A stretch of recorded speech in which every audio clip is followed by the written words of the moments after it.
Ça peut être en effet tout simplement du suggéré, puis on n'en sait pas trop. Alors qu'il y en a d'autres où c'est très explicite. On aimerait ça aussi avoir plus de thématiques, c'est ça, LGBT, féministes, puis de toute façon, c'est ça qui fonctionne bien. C'est ça, vraiment la littérature que les gens viennent chercher ici. Les tabous qu'il peut avoir, que la romance, c'est plate, c'est juste une histoire de... Ils se rencontrent, ils tombent en amour, puis après ça, ils ont des enfants et tout ça, mais c'est pas juste ça, la romance.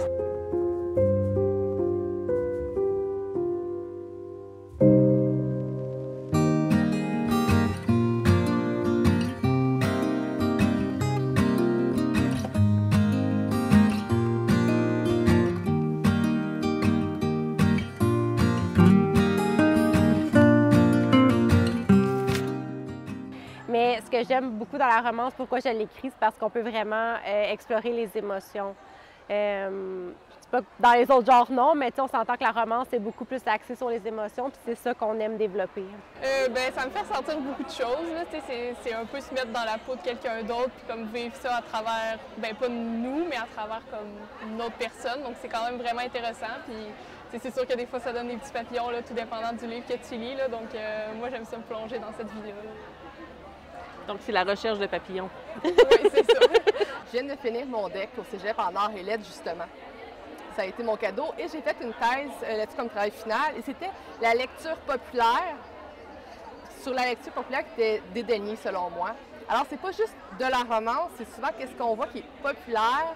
Des fois, ça a un ressenti où on plaît au public, des fois où on plaît à nos pairs. Et moi, je veux plus de cette différence-là. Fait que pour moi, les sous-genres littéraires ne devaient pas non plus être tabou. Peu importe si c'est de la romance, de l'érotique qui rentre là-dedans aussi, de l'horreur, n'importe quoi, c'est magnifique parce que c'est un être qui l'a créé. Est-ce que tu as l'impression des fois de te sentir jugé par les autres parce que tu lis de la romance? Un peu. On me dit que c'est parce que j'en ai pas dans ma vie que je dois en chercher ailleurs, mais je pense que c'est juste parce que c'est intéressant à lire. Puis moi, c'est mon style de prédilection. Un autre livre va pas autant m'attirer que la romance. Donc, rendu là, c'est pas eux qui le lisent, donc ils n'ont pas rien à dire. Bien, moi, c'était une évidence parce que c'est principalement le type de lecture que j'écris.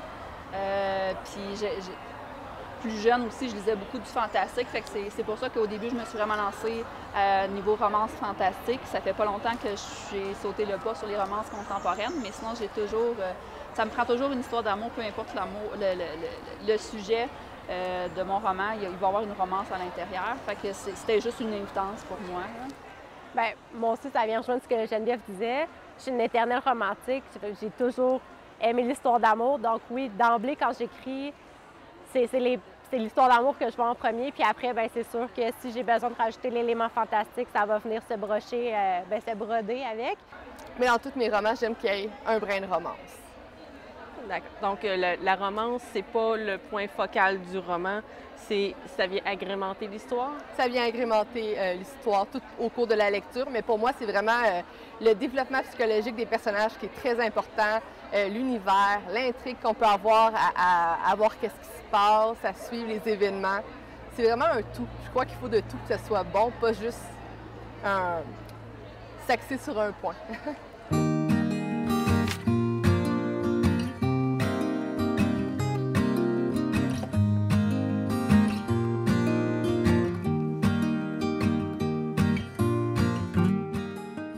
Est-ce qu'il y a le stéréotype des romans d'amour sentimentaux il est valide. Il est valide. En tout cas, dans ce que nous, on constate.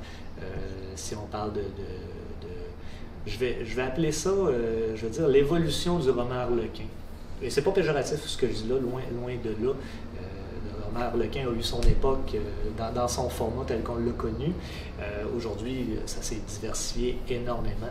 Mais ce type de roman-là, oui, c'est beaucoup plus... on a une clientèle quasi exclusive féminine. Je dirais les hommes, c'est plus du policier. Donc, on va plus... est-ce que dans le policier, il y a certains passages qui s'apparentent? La réponse est oui, dans certains cas. Mais d'aller dans un roman de ce type-là, pour ça, là, c'est plus féminin à ce moment-là. Dans les dernières années, il y a beaucoup plus de genres de romances variées.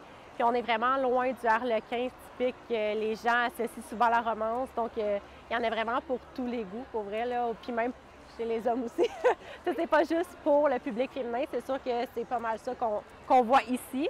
Mais on en a quand même des lecteurs masculins parce qu'il y a de tout. Mais je sais que les personnes que j'ai vues au Salon du Livre, quand ils sont venus me voir, il y avait plus de femmes, mais j'ai aussi beaucoup d'hommes qui étaient curieux de venir le lire et qui m'ont fait des très beaux retours dessus. Alors, je pense pas que c'est un frein. Je crois juste que certaines personnes peuvent être plus tentées sur des sous-genres dans la romance. Peut-être pas la romance à fleurs bleues, mais ils vont être tentés d'une romance avec plus de policiers, plus d'horreur, plus de différents, comme ici, tous les gens qui sont au festival, c'est de la romance, mais dans différents sous-genres qui vont dans toutes les directions qui peuvent plaire autant à un homme qu'une femme, selon moi. Moi, je pense que c'est vraiment pour tous, tout dépendant du style de la romance. Mais je pense que tout le monde peut vraiment lire ça, là, tout dépendant c'est quoi le style de tout le monde. Mais même si un gars lit ça, ça change pas vraiment quelque chose. Fait que si tu vois un gars dans l'autobus lire un roman visiblement romantique, je vais probablement aller y parler et vouloir devenir amie avec cette personne. Ça veut dire qu'il y a des bons goûts. J'ai un roman qui j'ai beaucoup de lecteurs masculins parce que c'est pas juste une histoire de romance, il y a du fantastique, il y a une histoire policière avec, fait que je vais chercher d'autres points que les hommes vont peut-être aller préférer. Ouais. Donc, c'est ça. Puis je pense que les hommes aiment autant l'amour que les femmes. C'est juste qu'ils le cachent un peu plus. Tu t'en caches plus. Des fois, on est habitué de lire juste ce qu'on lit à l'école et quand on nous fait lire des livres, si c'est pas notre genre, on dit « Ah, j'aime pas la lecture ». En réalité, c'est juste qu'on l'a pas trouvé, fait essayez. Ça se peut que vous n'aimez pas quelque chose, ça se peut que vous n'aimez pas le style d'un auteur, mais essayez. Au pire, vous le refermez le livre, vous le donnez à quelqu'un en cadeau, mais essayez, c'est magique.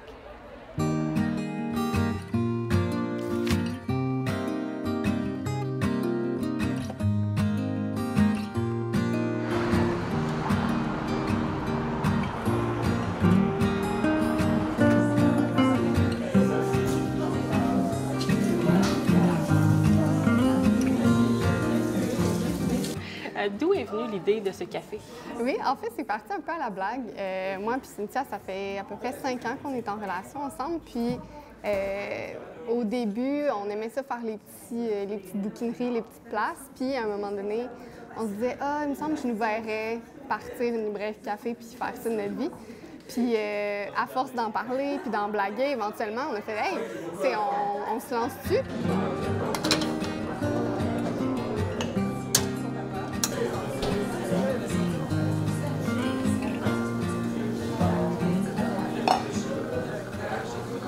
Éventuellement, nous, on voulait offrir un espace à la communauté LGBTQ. Donc, on aimerait ça aussi se spécialiser un peu plus là-dedans au niveau des livres.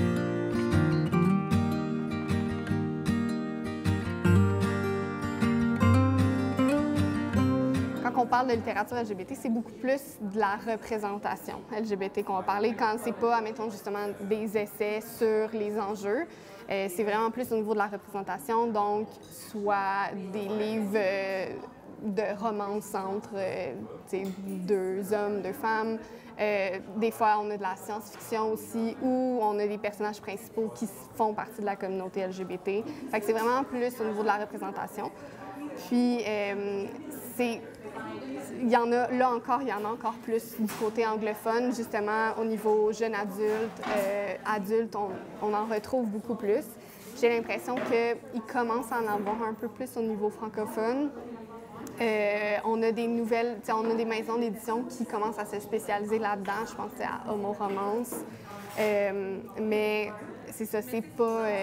On n'a pas autant un aussi gros inventaire que dans la littérature anglophone au niveau de la littérature LGBT. Au début, on n'en avait vraiment pas beaucoup. Là, c'est sûr qu'on est plus, on se fait connaître au travers de la communauté de Québec. Donc, on a des gens, je veux pas, qui font partie de la communauté, qui viennent nous faire des dons de livres usagés. Donc, des fois, on va en avoir un peu en usagé. Pour le neuf, c'est toujours un peu de recherche parce que c'est jamais, c'est rare que c'est spécifiquement étiqueté comme étant LGBTQ. Des fois, dans le titre, ça va être écrit « veux pas » quand c'est vraiment le thème principal du livre.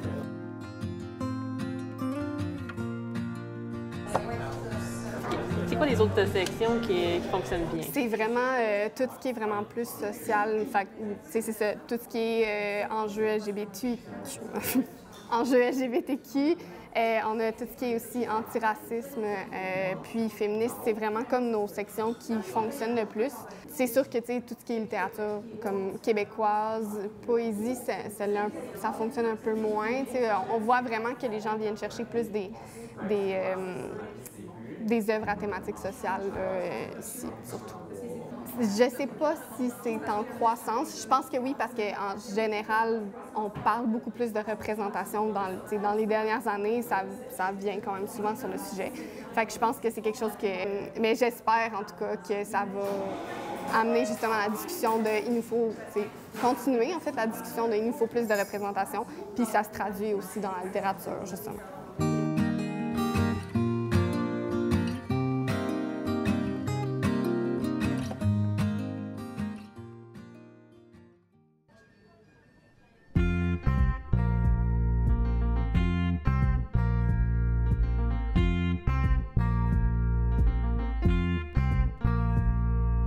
Ta silhouette et tes cheveux bruns.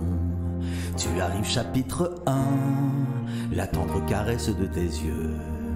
Tu me plais chapitre 2, au chapitre 3, tu es contre moi, l'aventure continue dans tes bras. En noir, en couleur, en histoire de cœur, tu es mon livre d'amour. De pages en images et de rires en pleurs, tu es mon livre d'amour.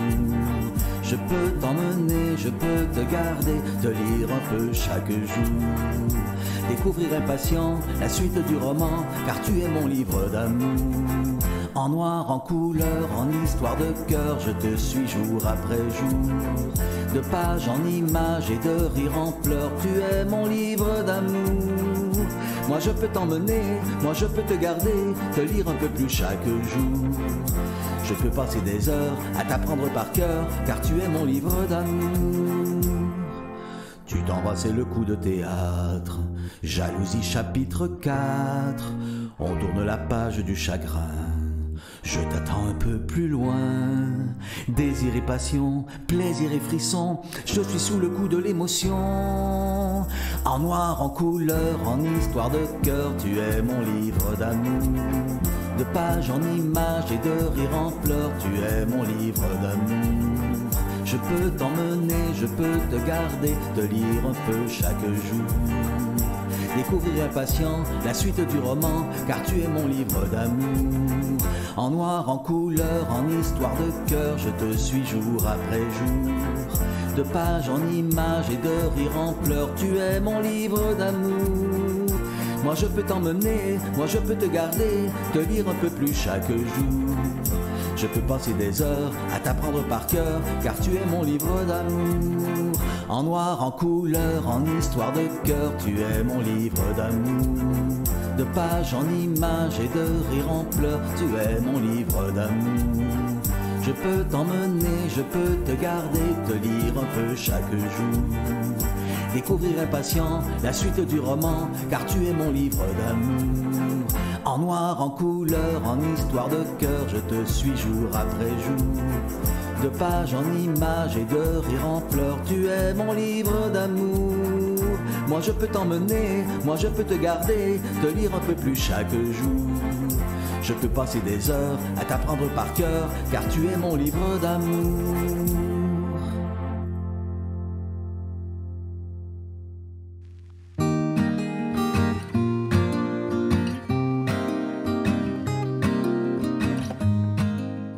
Il y a de l'érotisme dans mes bouquins, mais c'est pas toujours, disons, ce qu'il y a en avant. Là. Souvent, c'est juste des histoires qui parlent de la vie, souvent des histoires d'amour, en tout cas des histoires de relations humaines quelconques.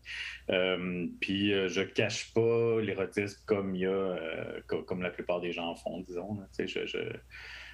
Je mets ces scènes-là parce que c'est le fun à dessiner, en gros.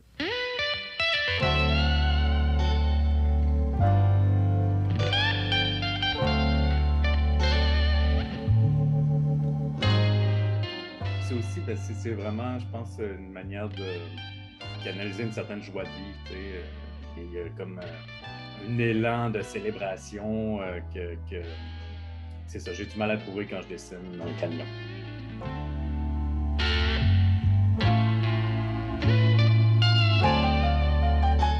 Quand j'allais à l'église, je m'emmerdais un peu, puis je regardais le chemin de croix qui, lui, était vraiment fabuleux, qui était super beau. Tu sais, puis c'est 12 tableaux, c'était à l'église de Sainte-Famille d'Orléans.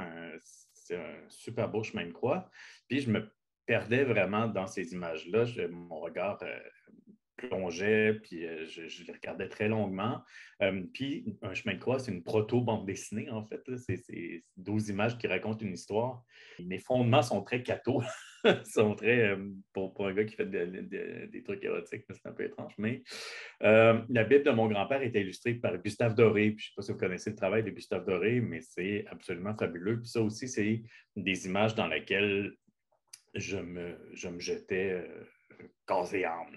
Fait que, donc ça m'a vraiment imprégné de la narration en images, je pense. Puis je me suis mis à lire très jeune des Astérix, des Tintins, comme tout le monde. Ça a toujours resté. J'ai toujours été comme une espèce de gars de bande dessinée. Là. Ça a toujours été mon espèce de point focal.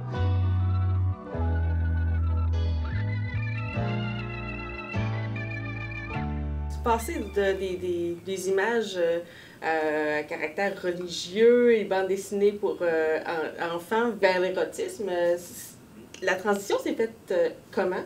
Ah, ben c'est l'adolescence. Je pense que c'est l'adolescence, puis les hormones, le désir, je ne sais pas. Je me suis mis à dessiner, des scènes plus érotiques dans mes carnets, tout ça, puis ça a seulement resté. Puis ça exprimait quelque chose aussi. J'avais besoin, disons, de me réconcilier avec la honte qui vient avec le catholicisme. Il y a vraiment une question de tordre le cou à son désir, donc de tordre le cou à ses goûts, ses instincts, ce qu'on veut. Il y a vraiment quelque chose une répression. Puis à un moment donné, j'ai été comme très fortement en réaction contre ça, évidemment, adolescence, post-adolescence. Puis je voulais me donner, disons, le droit de désirer, ce qui n'était pas évident avec l'éducation que j'ai eue. Puis le droit de trouver ça beau, trouver ça sain, trouver ça le fun, trouver ça justement, voir ça comme une célébration. Il y avait beaucoup de reprogrammation à faire à ce niveau-là dans ma tête. À la fois, c'était le côté libidineux de dessiner ça pour le fun parce que c'était le fun, puis à la fois aussi, ça faisait un travail, je pense, très sain dans ma vision de l'érotisme.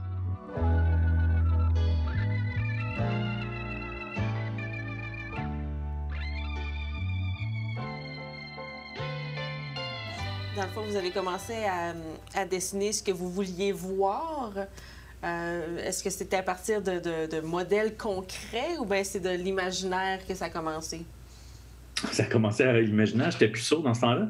Mais après ça, oui, évidemment, ça a été nourri par des modèles, mais pas des modèles. J'ai dessiné très peu de modèles vivants dans ma face. Je fais très peu ça. C'est beaucoup de la mémoire, c'est beaucoup mettons, je fais ça avec un peu tout dans mes carnets. Bon, j'en ai un à portée de main ici.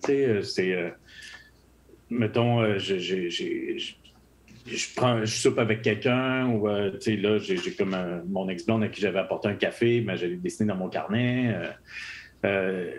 Donc, le lendemain ou le surlendemain, je vais dessiner un truc qui va faire que je vais me souvenir de ça. Ça va être comme une espèce de photo, mais une photo subjective parce que ça va être mon interprétation, ma griffe, mon dessin. En tout cas, ça va être vraiment différent de si c'était une photo, je pense. Puis c'est vraiment un mode de vie. Donc, les dessins érotiques, du souvenir, de l'observation, beaucoup de fantasmes, d'imagination, beaucoup de jeux. Mais c'est évidemment nourri par des souvenirs. Donc, vous vous inspirez de votre quotidien, puis de ce que vous voudriez amener dans le futur, dans votre vie? Oui, c'est ça. Ou des fois, avec ta partenaire ou ton partenaire, tu jases de trucs un peu plus olé que ce que tu te permets dans ta vie, tout ça. Puis bon, ben ça ça fait son chemin. Je pense que la culture est là pour ça aussi. Des fois, tu sais, tout vivre ses fantasmes, ça nous mettrait un peu dans la marde, tu sais. Puis le faire dans la fiction, dans la culture, ça permet de le faire sans trop, sans trop faire de remous. Fait que c'est ça, c'est une manière qui fait un petit peu moins de dégâts.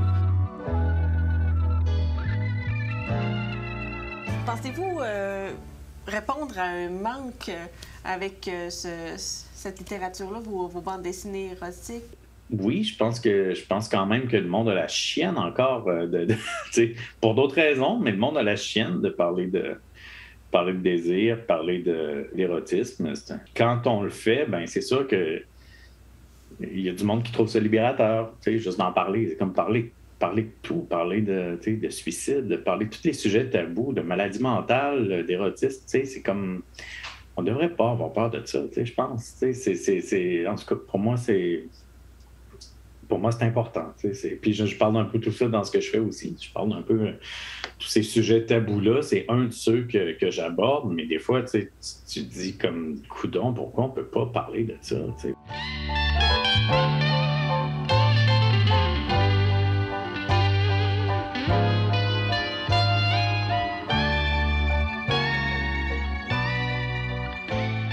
Les livres servent à ça aussi. On ne va pas toujours pouvoir en parler à l'épicerie ou même avec des mots, tout ça. Des fois, justement, de faire des livres, c'est comme une manière très safe space là, d'en parler. Puis c'est de la fiction, puis c'est justement du fantasme. Fait que je pense qu'il y a vraiment un manque, puis que ça fait pencher la balance dans le côté que je devrais continuer et non que je devrais, comme, mon Dieu, arrêter parce que je veux pas offenser personne.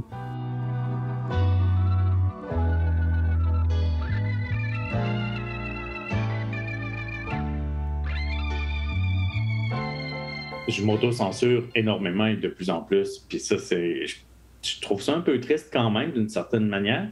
En même temps, je veux pas faire du mal avec ce que je fais. Donc, j'écoute le discours ambiant, j'écoute ce qui se passe. Donc, j'essaie d'être plus responsable dans ma manière d'aborder ça. Je dois avouer, ou alors ça se rend pas à moi, mais j'ai pas des critiques très virulentes. Pour quelqu'un qui dessine des trucs de cul, franchement, j'ai pas grand monde qui m'attaque. Je ne sais pas s'il m'attaque dans mon dos ou quoi que ce soit. Ça passe habituellement très bien parce que je pense l'esprit un peu festif passe bien. Mais oui, évidemment, je peux pas dire que ma mère tripait sur cet aspect-là de mon travail. Je peux pas dire que mon ex-femme tripait sur cet aspect-là de mon travail. Après ça, je pense qu'il faisait la part des choses. Puis ça allait aussi. Il n'y a personne qui m'a rejeté ou qui a été vraiment monté contre moi.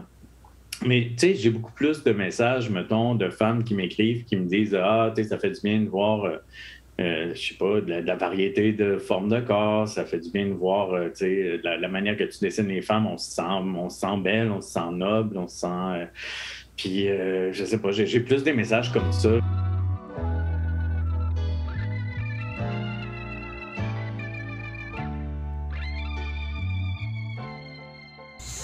Est-ce que on a associé le terme pornographie à votre travail? Ben oui, à cause que j'ai un livre qui s'appelle Comédie sentimentale pornographique. Puis c'est un peu dommage pour ce livre-là parce qu'il est souvent placé dans une section érotique alors que il y a 20 pages de cul sur 300. Hein? 20 pages où on voit même de la nudité sur 300. Il y a comme 2-3 vraies scènes de cul dans ce livre-là. Puis ça parle de désillusion, ça parle de je sais pas, d'amitié, d'amour, de couple ouvert, ça parle de toutes sortes de trucs qui me préoccupaient. C'est pas vraiment sentimental parce que c'est assez désabusé, puis c'est pas vraiment pornographique parce que c'est ça, il y a 20 pages avec de la nudité. Des fois, je mets des scènes de cul puis je parle de politique ou je parle de politique en montrant l'érotisme qu'il y a là-dedans. C'est vraiment souvent ce genre de tension-là que je mets, comme si le monde est là pour la politique, ben je vais essayer de les déguinder un peu, puis des dévergonder un peu, puis si le monde est là pour la sexualité, ben je vais leur parler de politique. C'est vraiment, je sais pas, c'est souvent ce genre de dynamique-là qu'il y a dans mes livres.